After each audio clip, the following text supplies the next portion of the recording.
So tonight, our lesson is going to come from John chapter 9, if anybody wants to follow along in their Bible. How many of us know somebody with a disability? Most all of us do, don't we? When have we seen those people succeed, when others think they have too much of a limitation? Most all those people we've seen succeed one way or the other. One that our author talks about tonight is Claude Monet. Says that they were a famous artist. I don't know a lot about art, so I can't say I've ever seen a picture that they've painted before. But it says that they were a French impressionist. It says that he had a seeing impairment. Eventually he became blind because of these situations and circumstances. But it says after his blindness that he continued to paint and painted some of his most profound work, his best works, after he lost his sight. So, many people overcome, their disabilities. There are some who look at disabilities as being a hindrance. Then there are some who see it as just an experience in the world in a different way. Today's lesson we're going to learn to see a blind man who was hindered not by himself, but by the society that he lived around. I'm going to start out their scripture, John chapter 9, verses 1 through 5. And it says, as he went along, he saw a man blind from birth. His disciples asked him, Rabbi, who sinned, this man or his parents, that he was born blind?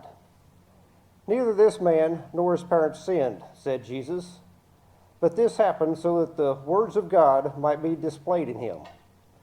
As long as it is day, we must do the works of him who sent me. Night is coming, when no one can work. While I am in the world, I am the light of the world. This passage begins with Jesus walking with his disciples. They go beside a man who was born blind from birth. The first century, there wasn't a lot of social services or assistance for these people. So, this man wasn't able to perform work like everyone else. So, he resorted to a life of begging. It's how he provided for his financial needs. The preceding chapter to this one is filled with conflict. Pharisees accused Jesus of lying, suicidal tendencies, accused him of being a Samaritan and even demon-possessed. As Jesus withdrew, he may have passed by an area of the temple where sick people were, where they sought prayers and alms.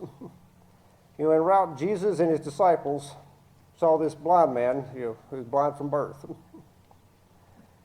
It was common to relate illness to sinful behavior. It was natural for Jesus' disciples to think that past sin lay behind this. They wondered if this man's parents bore judgment for personal or ancestral sins that brought along this birth abnormality of this man. We fail to understand all the reasons people suffer. Whatever the case, the disciples sought new understanding from the rabbi. Jesus did not teach that this man and his family were sinless, of course, because they were not, which we know that none of us are sinless. All of us sin and fall short of the glory of God. But he taught that the blind man's condition was not due to what he or his family had done or how they had disobeyed the Lord. He had an entirely different rationale for this blindness.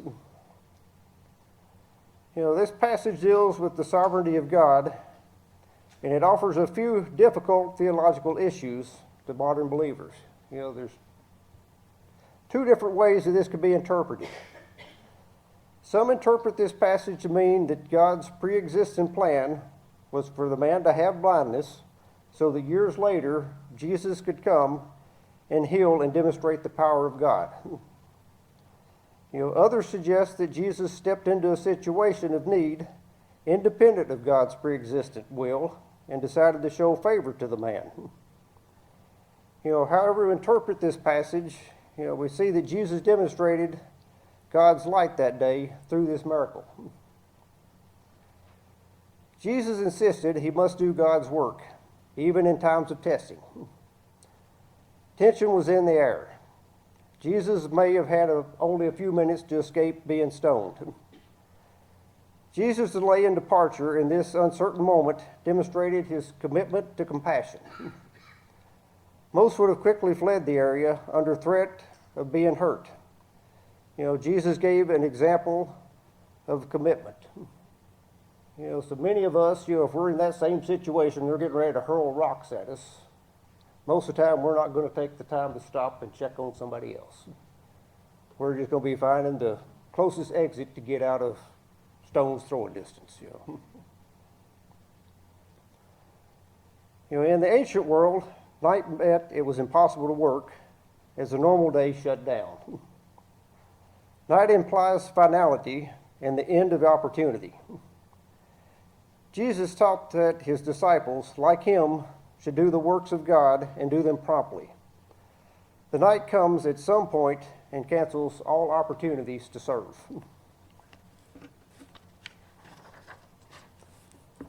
Now we're going to go to verses 6 through 11. It says, after saying this, he spit on the ground, made some mud with the saliva, and put it on the man's eyes. Go, he told him, wash in the pool of Siloam. This word means sent. So the man went and washed, and came home seeing. His neighbors and those who had formerly seen him begging asked, isn't this the same man who used to sit and beg? Some claimed that he was. Others said, no, he only looks like him. But he himself insisted, I am the man. How then were your eyes opened? They asked. He replied, the man they called Jesus made some mud and put it on my eyes. He told me to go to Siloam and wash. So I went and washed, and then I could see. The time for Jesus to not just declare that he is the light of the world, but to show it to the blind man and his disciples was about to occur. Up to this point, the man's life was defined by darkness. The very concept of light was foreign to his understanding. And yet, the one who created light was about to give the ability to this man to experience light and see the light at all times. What do we normally associate spitting with? It's not just chewing tobacco. Most of the time it's an insult, isn't it? Even towards Jesus, spitting, was an insult. But here it's not to be understood as an insult. Here Jesus spits on the ground, grabs up dirt, and makes mud, or spits in his hand rather, and picks up dirt and makes mud out of it. He anoints this guy's eyes and applies it to him. And then he tells him to find his way to the pool of Siloam. Give you a little insight here on the pool of Siloam. It's first introduced in the Bible back in 2 Kings. It says it's Hezekiah's public works project to bring water into the gates of Jerusalem. It's fed by tunnels for the purpose of providing the city with a continuous supply of water. And one of the interesting things here, it says that modern archaeologists in 2004 have found this pool. It says this pool is almost 200 feet in length. So, the world just keeps proving the Bible right. So, in obedience, this blind man made his way to the pool and he washed it. The one who had never seen a day in his life came home seeing that day. Why do we think that healing was delayed and depended on, instructions to follow? Jesus could have went to this man and just touched him and healed him instantly. Instead, he gave him a set of specific instructions to follow. Those instructions were given to him to basically to be an act of obedience and faith. The blind man found healing and joyously returned home. Those who had previously known him puzzled over this, not recognizing him at first. They debated among themselves whether this was the same man or simply someone who looked like the man. Upon being questioned about his ability to see, the formerly blind man explained that Jesus had given him a strange command that, when followed, had brought about the presence of his sight. Though he didn't know where Jesus was at the time, presumably his neighbors and acquaintances wanted to go and meet this man of miracles for themselves. So a lot of us here have probably been accused of looking like somebody or being in a place that we wasn't. I certainly have, but yeah. So, we got this man, he's gone back to his home, and, a lot of folks are saying, you look like this guy, but, are you this guy? The man that was here before has never seen his life, but, we've got a guy here now that has sight. And he's excited to tell him that he has sight. And, he's sharing his testimony with them, how Jesus has helped him. And now we've got others, that are wanting to follow along with him, asking, where is Jesus? Other folks are wanting to see this miracle worker for themselves. So now our scripture, we're going to jump over quite a few verses to verses 30 and through 33. It says, "The man answered, 'Now that is remarkable. You don't know where he comes from, yet he opened my eyes. We know that God does not listen to sinners. He listens to the godly person who does his will. Nobody has ever heard of opening the eyes of a man born blind. If this man were not from God, he could do nothing.'" The man receiving his sight probably rocked the world of the Pharisees and the crowd of people who witnessed his transformation. But it wasn't just a physical transformation that took place.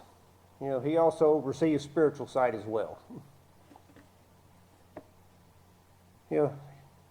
His neighbors brought the formerly blind man to the Pharisees. Perhaps they wished to learn a theological explanation from the religious elite, or maybe they wanted the Pharisees to rejoice with them over the power of God and the evidence that was visible of it. But the response to the religious leaders was mixed. Some of them were distraught about the healing having taken place on the Sabbath, as they often were, while others questioned how an evil man could have done such a remarkable act of healing. Having reached no conclusion of their own, these leaders further interrogated the man who was healed about the exact circumstances of the healing. At this point, the healing man calls Jesus a prophet, and other than this, seemed to know very little about him. The designation prophet indicates, those who use this title believe Jesus was sent by God. So he believed that Jesus, God had sent him to earth to heal him.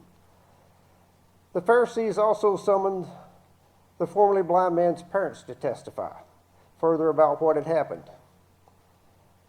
His parents are there in fear, being identified with Jesus, afraid that they're going to be forbidden to worship in the temple. They might not have known anything beyond what had already been said. The religious leaders insisted that Jesus was a sinner and couldn't do the works of God. The man who was healed insisted he didn't know everything about this matter, but only knew that Jesus had miracle working power. The man gave a familiar response to his questioners. Whether he is a sinner or not, I don't know. But one thing that I do know, I was blind and now I see.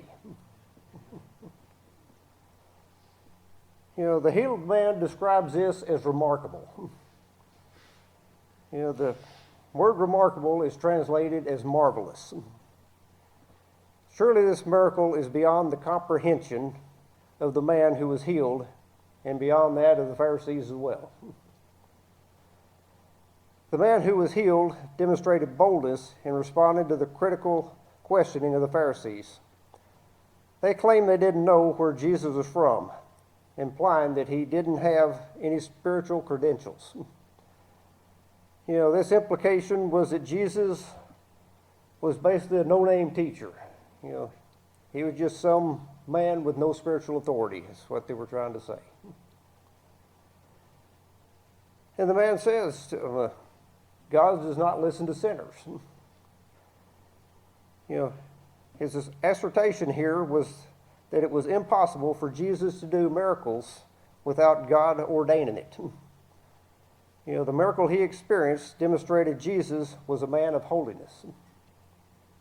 So without God being involved, this miracle would have never happened. Whereas the healed man had previously identified Jesus as a man, then he identifies him as a prophet, and now he concludes that Jesus had been taken from God. The man's spiritual wisdom is inspired motivation for us to earnestly seek God in our lives. I usually always give everybody a time to participate. I'm going to ask you one question here. Why are we sometimes hesitant to ask God for things that he can only do? Why are we hesitant in our lives? Many times we think we're not worthy.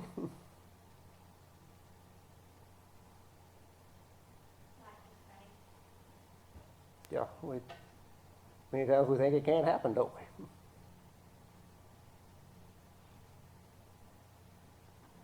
we? And so many times it's our stubborn pride.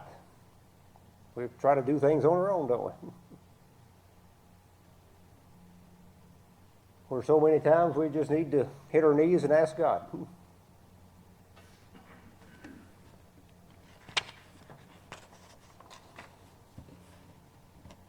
I've got a few things that we could do to apply this lesson to our lives. The first one is to obey. Just as this man grew in his spiritual sight by being obedient, consider areas that may even be blind spots for you. Ask God to make you aware so that you can obey.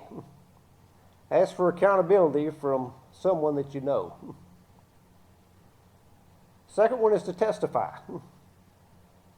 Share your personal testimony of your life before Christ, then how you came to trust Christ, and your life since with someone who isn't a believer.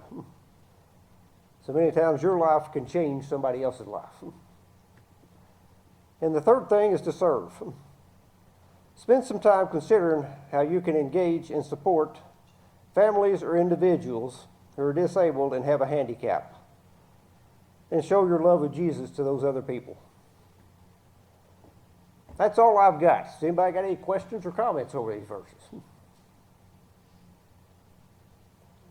Very good lesson. Thank you. Good job. Good job. Just what the Spirit laid on me. Yeah. If not, I guess we can dismiss early. And so, Brother Randy, would you care to dismiss us in prayer for tonight, please?